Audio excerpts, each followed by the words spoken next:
മകളുടെ രണ്ട് ഉത്തരേന്ത്യൻ കൂട്ടുകാർ സന്ദർശനത്തിന് വന്നപ്പോഴാണ് അവരെയും കൊണ്ട് ഒരു ഹൗസ് ബോട്ട് സവാരിക്ക് പോകാം എന്ന് കരുതിയത്. സത്യത്തിൽ ഇപ്പോഴാണ് ഞങ്ങളും ഒരു ഹൗസ് ബോട്ട് യാത്ര ആദ്യമായി ചെയ്യുന്നത്. വേമ്പനാട്ട് കായലിലൂടെ ഒരുപാട് തവണ ബോട്ടിൽ സഞ്ചരിച്ചിട്ടുണ്ട്.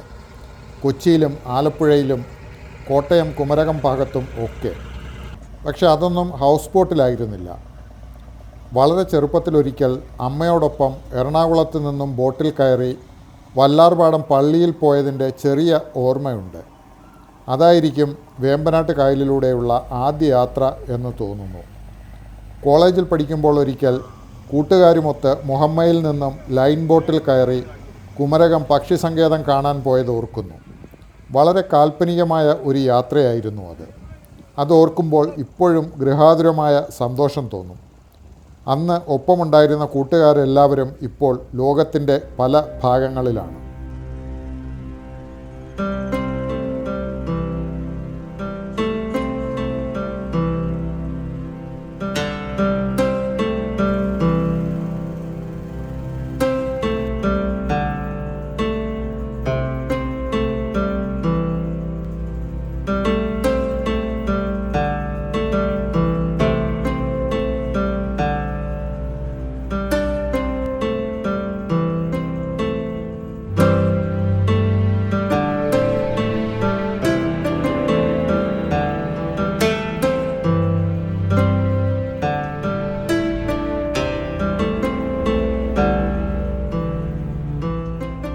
പുന്നമട കായലിലെ ഫിനിഷിംഗ് പോയിന്റിൽ നിന്നാണ് ഹൗസ് ബോട്ട് യാത്ര തുടങ്ങുന്നത്. ഫിനിഷിംഗ് പോയിൻ്റ് എന്ന് പറഞ്ഞാൽ നെഹ്റു ട്രോഫി വള്ളംകളിയുടെ ഫിനിഷിംഗ് പോയിൻ്റാണ്. തിരുവനന്തപുരത്ത് നിന്നും യാത്ര തിരിച്ച് ഉച്ചയ്ക്ക് മുൻപ് ഞങ്ങൾ അവിടെ എത്തുകയായിരുന്നു. ഏർപ്പാടാക്കിയ ഹൗസ് ബോട്ടുകാർ അവിടെ കാത്തു നിൽക്കുന്നുണ്ടായിരുന്നു. ഞങ്ങൾ എത്തിയ ഉടനെ ബോട്ട് പുറപ്പെട്ടു. ആ ഭാഗത്ത് നിർത്തിയിട്ടിരിക്കുന്ന നൂറുകണക്കിന് ഹൗസ് ബോട്ടുകൾ കണ്ടു. പല തരത്തിലും വലിപ്പത്തിലുമുള്ളവ. പുന്നമട ഭാഗത്തെ ചെറിയ കായലിൽ ഉൾക്കൊള്ളാൻ പറ്റുന്നതിനേക്കാൾ വളരെ അധികം ഹൗസ് ബോട്ടുകൾ ഇവിടെ ഉണ്ട് എന്ന് തോന്നി. എന്നാൽ കായലിൻ്റെ ഉൾപ്പരപ്പിലേക്ക് ഇറങ്ങുമ്പോൾ അങ്ങനെ തോന്നില്ല.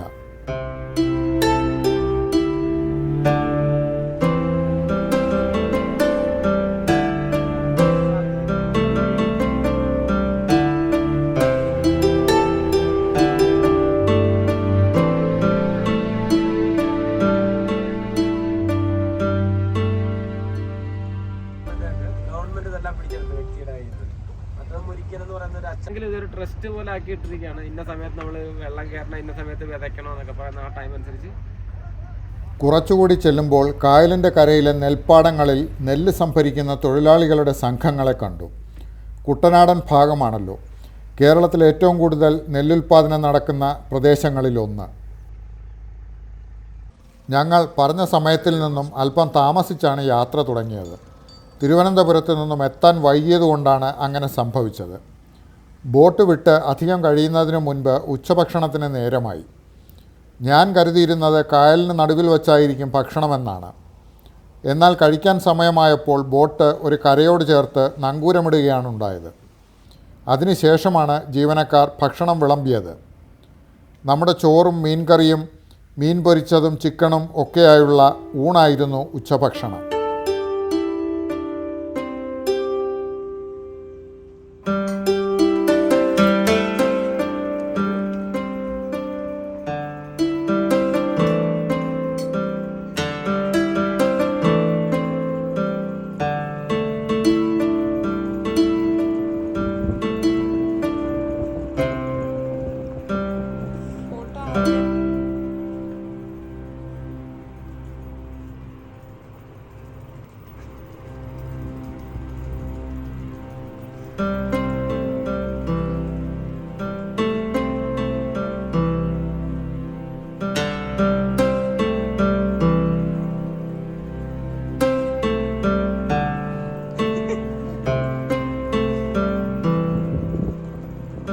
ദാൽ തടാകത്തിലൊക്കെ കാണുന്നത് പോലെ അത്ര വ്യാപകമല്ലെങ്കിലും ഇവിടെയും ചെറു ബോട്ടിൽ വന്ന് കച്ചവടം നടത്തുന്ന ആളുകളെ കണ്ടു.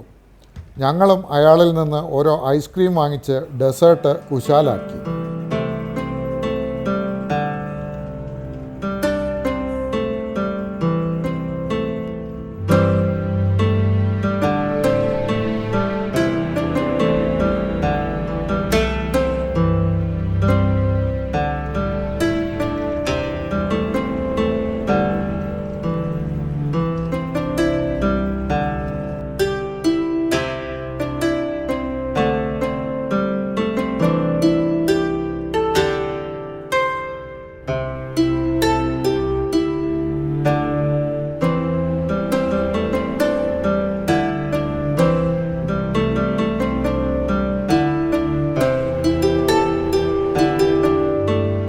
കായൽ കണ്ടിരിക്കുമ്പോൾ ഹൗസ് ബോട്ടിൻ്റെ ചരിത്രമൊക്കെ ഞാൻ കുട്ടികൾക്ക് വിശദമായി പറഞ്ഞു കൊടുത്തു.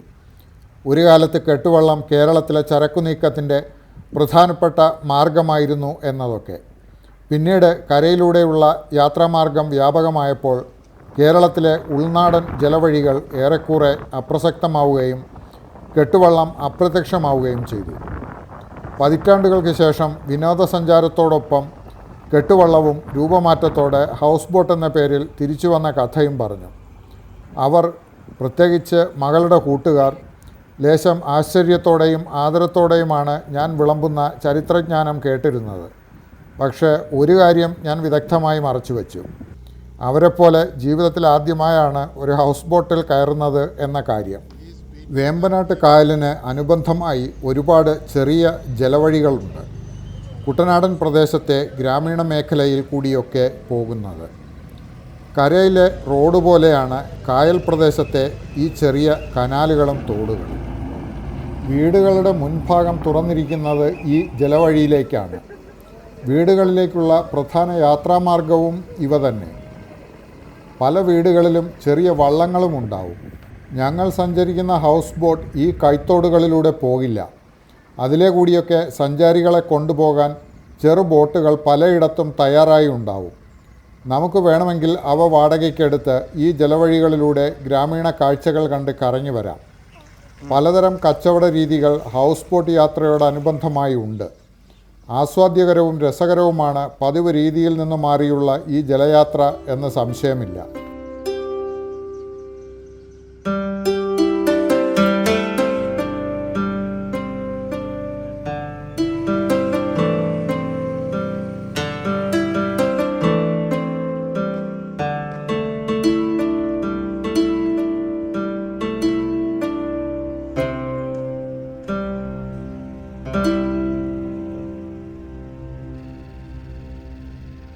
വഴിയോരത്ത് കരിക്ക് വിൽക്കുന്നവരൊക്കെ ഉണ്ട്. കൈത്തോടുകളിൽ പലയിടത്തും ആഫ്രിക്കൻ പായൽ വളരെ വ്യാപകമായി പടർന്നിരിക്കുന്നത് കാണാം. എന്തുകൊണ്ടാണ് നമ്മുടെ കായലുകളിൽ നിന്നും ആറുകളിൽ നിന്നും ആഫ്രിക്കൻ പായൽ നിർമ്മാർജ്ജനം ചെയ്യാനാവാത്തത് എന്നറിയില്ല. ഇത് ഒരു അധിനിവേശ സസ്യമാണ്. തോടുകളിലും കായലുകളിലും ഗുണത്തേക്കാളേറെ ദോഷമാണ് ഈ സസ്യം ഉണ്ടാക്കുന്നത് എന്ന് പറയപ്പെടുന്നു. പക്ഷേ തോട്ടിലേക്കും കായലിലേക്കും വലിച്ചെറിയുന്ന മാലിന്യത്തെ ഇത് കുറച്ചൊക്കെ മറച്ചു പിടിക്കുന്നു എന്നത് ഒരു ഗുണം തന്നെയാണ്.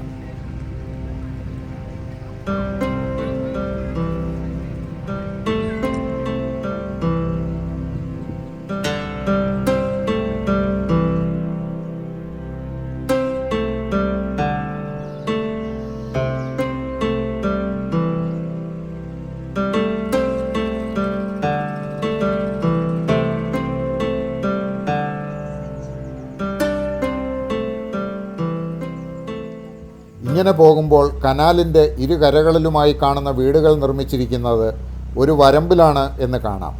അതിനപ്പുറം പാടമാണ്. അതുപോലെ തന്നെ കൃത്യമായി അറിയാനാവുന്ന കാര്യം, പാടം നിൽക്കുന്നത് ഞങ്ങൾ പോകുന്ന തോടിനേക്കാളും ഏതാനും അടി താഴ്ന്ന ഭൂനിരപ്പിലാണ് എന്നതാണ്. കുട്ടനാട്ടിലെ കൃഷിയിടങ്ങൾ ഭൂനിരപ്പിൽ നിന്നും താഴെയാണ് ഉള്ളത് എന്ന് കേട്ടിട്ടുള്ളപ്പോൾ ഇത്രയും കൃത്യമായി കാഴ്ചയിൽ തന്നെ മനസ്സിലാവും എന്ന് വിചാരിച്ചിരുന്നില്ല. അതായത് വേമ്പനാട്ട് കായലിൻ്റെയും ഇടത്തോടുകളുടെയും നിരപ്പിൽ നിന്ന് താഴെ സ്ഥിതി ചെയ്യുന്ന പാടത്തേക്ക് കായൽ ജലം കയറാത്തത് ഈ വീടുകൾ നിൽക്കുന്ന വിസ്താരമുള്ള വരമ്പ് ഉള്ളതുകൊണ്ടാണ്. മടവീണ് പാടത്ത് വെള്ളം കയറി കൃഷി നശിച്ചു എന്നൊക്കെ വാർത്ത കേൾക്കുമ്പോൾ അതിൻ്റെ കൃത്യമായ സാങ്കേതികത അറിയുമായിരുന്നില്ല. കായലിലെയും തോടിലെയും ജലനിരപ്പ് ഉയർന്ന് ഈ വരമ്പുകളിൽ എവിടെയെങ്കിലും ചെറിയൊരു വിള്ളലുണ്ടായാൽ പാടത്തേക്ക് വെള്ളം ഇരച്ചു കയറും എന്നതിന് യാതൊരു സംശയവുമില്ല. അത്രയും താഴ്ന്നാണ് പാടം കിടക്കുന്നത്. പേടിപ്പെടുത്തും വിധം സെൻസിറ്റീവായ ഒരവസ്ഥയാണിത് എന്നതിന് സംശയമില്ല. എന്തുമാത്രം ശ്രദ്ധ വേണ്ട ഒരു കൃഷിരീതിയാണ് ഇവിടെ അവലംബിച്ചിരിക്കുന്നത്. ഇത്രയും വെല്ലുവിളി ഏറ്റെടുത്ത് ഇവിടെ കൃഷിയിറക്കുന്ന കർഷകരുടെ ധൈര്യത്തെ സമ്മതിക്കണം.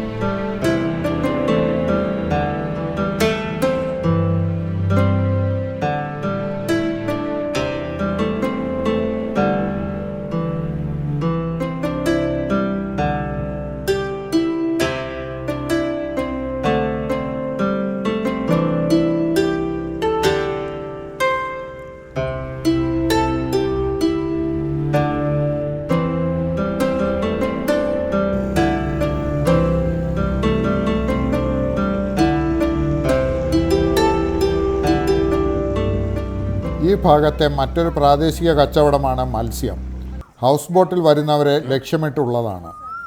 നമുക്ക് മീൻ വാങ്ങി ഹൗസ് ബോട്ടിലെ പാചകക്കാരനെ ഏൽപ്പിച്ചാൽ രാത്രി ഭക്ഷണത്തോടൊപ്പം അവർ അത് പാചകം ചെയ്ത് തരും. കരിമീനാണ് താരം. കരിമീൻ കൊണ്ടുണ്ടാക്കുന്ന വിഭവങ്ങളോട് പ്രത്യേക പ്രതിപത്തിയൊന്നും ഉള്ളവരല്ല ഞങ്ങൾ. എങ്കിലും ഈ യാത്രയിലെ ഒരു അനുഭവം എന്ന നിലയ്ക്ക് ഏതാനും കരിമീനുകൾ വാങ്ങി പാചകക്കാരനെ ഏൽപ്പിച്ചു. അതൊക്കെ കഴിഞ്ഞ് ഹൗസ് ബോട്ട് കായൽപ്പരപ്പിലേക്ക് എത്തുമ്പോഴേക്കും സൂര്യാസ്തമയം അടുത്തിരുന്നു. മൂവന്തി നേരത്ത് പ്രകൃതിക്കും കായലിനും സവിശേഷമായ ഭംഗി കൈവന്നിരിക്കുന്നു. സന്ധ്യാനേരത്തെ കായൽ കാഴ്ചകളും കണ്ട് ഞങ്ങൾ ബോട്ടിലിരുന്നു. തീർച്ചയായും ഒരുപാട് കാലം ഓർമ്മയിൽ നിൽക്കുന്ന അനുഭവം തന്നെയാവും ഇത്.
രാത്രി ആലപ്പുഴ പട്ടണത്തിനടുത്തായി ഒരു കടവിലാണ് ബോട്ട് അടുപ്പിച്ചത്. രാത്രി മുഴുവൻ ഇവിടെ ആയിരിക്കുമത്രേ. ഞാൻ മുൻപ് കരുതിയിരുന്നത് ഹൗസ് ബോട്ടിലേക്ക് കയറി അത് കായലിലേക്ക് ഇറങ്ങിക്കഴിഞ്ഞാൽ പിന്നെ അടുത്ത ദിവസം യാത്ര അവസാനിക്കുമ്പോൾ മാത്രമേ അത് കര അടുക്കുകയുള്ളൂ എന്നാണ്. എന്നാൽ അങ്ങനെയല്ല. ഉച്ചഭക്ഷണത്തിനും രാത്രി ഉറക്കത്തിനും ഒക്കെ ബോട്ട് കരയടുപ്പിച്ച് ഇടുകയാണത്രേ പതിവ്. എന്തായാലും ബോട്ട് കരയിലെത്തിയ സ്ഥിതിക്ക് ഒന്ന് ആലപ്പുഴ ബീച്ച് വരെ പോയി വരാം എന്ന് കരുതി 2 ഓട്ടോ പിടിച്ച് ബീച്ചിലേക്ക് പോയി. അവിടെ ഒരു ഓട്ടപ്രദക്ഷിണം നടത്തി രാത്രി ഭക്ഷണത്തിന് നേരമായപ്പോഴേക്കും ഹൗസ് ബോട്ടിലേക്ക് മടങ്ങി വന്നു.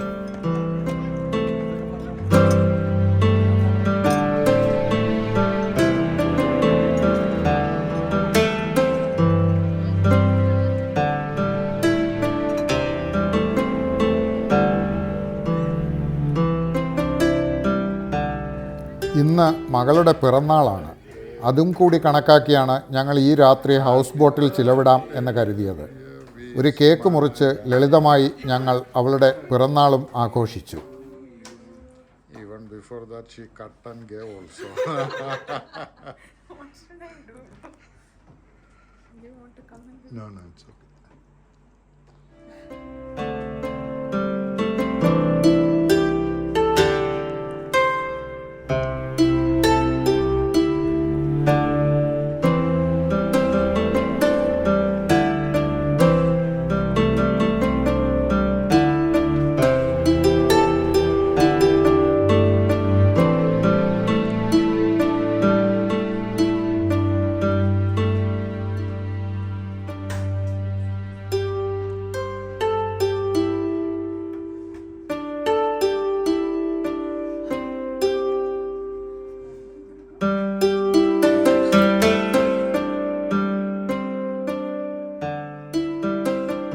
അടുത്ത പ്രഭാതം ഞങ്ങൾ എണീറ്റ് മുകളിൽ വന്ന് രാവിലത്തെ കായൽ കാഴ്ചകൾ കണ്ടിരുന്നു. പക്ഷികളൊക്കെ പതിവ് പോലെ ആക്റ്റീവായിട്ടുണ്ട്. കാക്കയും കൊക്കും മറ്റും തീറ്റ തേടി തലങ്ങും വിലങ്ങും പറക്കുന്നു. ഒരു കാപ്പിയും കുടിച്ച് അതൊക്കെ കണ്ടിരിക്കാൻ തന്നെ ഒരു രസമുണ്ട്. ഞങ്ങളുടെ ബോട്ട് കടവിൽ നിന്ന് വിട്ടിട്ടില്ല. മറ്റു ചില ചെറു ബോട്ടുകൾ സഞ്ചാരികളുമായി യാത്ര ആരംഭിച്ചിട്ടുണ്ട്. കയാക്കിങ്ങിന് ഇറങ്ങിയ ടൂറിസ്റ്റുകളെയും കാണാം.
അല്പം കഴിഞ്ഞപ്പോൾ ഞങ്ങളുടെ ബോട്ടും യാത്ര തുടങ്ങി.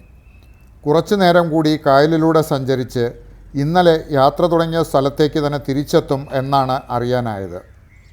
കായലിലും കായൽ തീരത്തും ജനജീവിതം മറ്റൊരു പകലിൻ്റെ ദിനവൃത്താന്തത്തിലേക്ക് കടക്കുന്നത് നോക്കി ഞങ്ങൾ ബോട്ടിലിരുന്നു.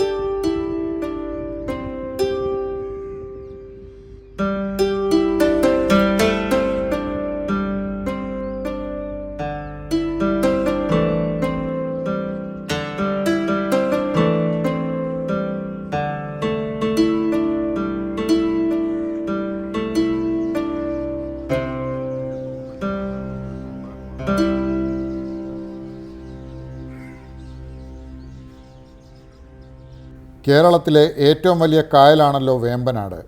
തെക്ക് വടക്ക് നീളത്തിൽ കിടക്കുന്ന ഒരു കായലാണ് വേമ്പനാട്. ഇന്ത്യയിലെ ഏറ്റവും നീളമുള്ള കായലാണ് ഇതെന്ന് പറയപ്പെടുന്നു. ഒരുപാടിടങ്ങളിൽ ഈ കായലിന് കടലിലേക്ക് തുറവുണ്ട്, പൊഴിയായും അഴിയായും ഒക്കെ. കേരളത്തിലെ ഏറ്റവും വലിയ പ്രകൃതിയായുള്ള തുറമുഖം വേമ്പനാട്ട് കായലിലാണല്ലോ. കൊച്ചി. വേമ്പനാട്ടിലേക്ക് ഒരുപാട് നദികളും വന്നു ചേരുന്നു. പെരിയാറും പമ്പയും ചാലക്കുടിപ്പുഴയും മണിമലയാറും ഒക്കെയായി ചെറുതും വലുതുമായ ഒരുപാട് നദികൾ. പശ്ചിമഘട്ടത്തിൽ നിന്നും പടിഞ്ഞാറോട്ട് അടുത്തടുത്തായി ഒഴുകി അറബിക്കടലിൽ ചേരുന്ന അസംഖ്യം നദികളുടെ ഡെൽറ്റ പ്രദേശം ഒന്നിച്ചു ചേർന്ന് ഉണ്ടായിട്ടുള്ള സങ്കീർണമായ വാട്ടർ ബോഡിയാണ് വേമ്പനാട്ട് കായൽ എന്ന് പറയാം. കേരളത്തിൻ്റെ ഭൂപ്രകൃതിയെയും സംസ്കാരത്തെയും നിർണയിക്കുന്നതിൽ വലിയ സ്ഥാനമാണ് വേമ്പനാട്ട് കായലിന് എന്നും ഉണ്ടായിട്ടുള്ളത്.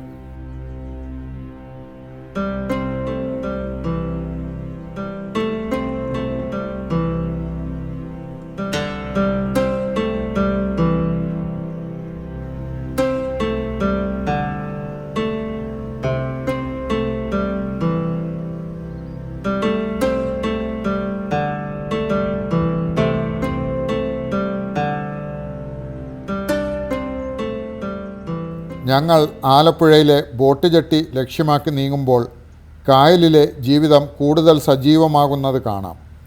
ജോലിക്ക് പോകുന്ന ആളുകളുമായി ലൈൻ ബോട്ടുകൾ ഒന്നിനു പിറകെ ഒന്നായി അതിവേഗത്തിൽ കടവിൽ നിന്നും കടവിലേക്ക് പോകുന്നു. റോഡിലൂടെ ബൈക്കിലും മറ്റും പോകുന്നത് പോലെ ഇവിടെ ചെറു ബോട്ടിൽ ഓരോ വഴിക്ക് പോകുന്ന ആളുകളെ കാണാം.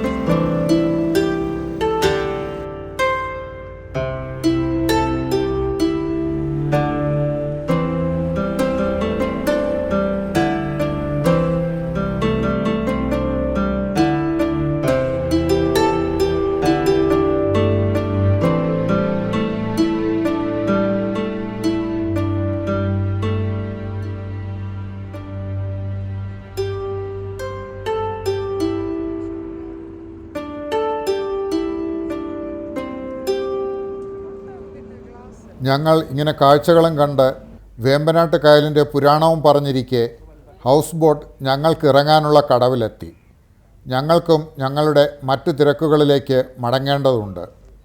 സിനിയും വിച്ചുവും ഞാനും തിരുവനന്തപുരത്തേക്ക്, മാളു അവളുടെ കൂട്ടുകാരുമായി കൊച്ചിയിലേക്ക് പോവുകയാണ്. കുട്ടികളുമായി ആസ്വാദ്യകരമാക്കിയ ഹൗസ് ബോട്ട് യാത്രയും ഓർമ്മയാവുന്നു.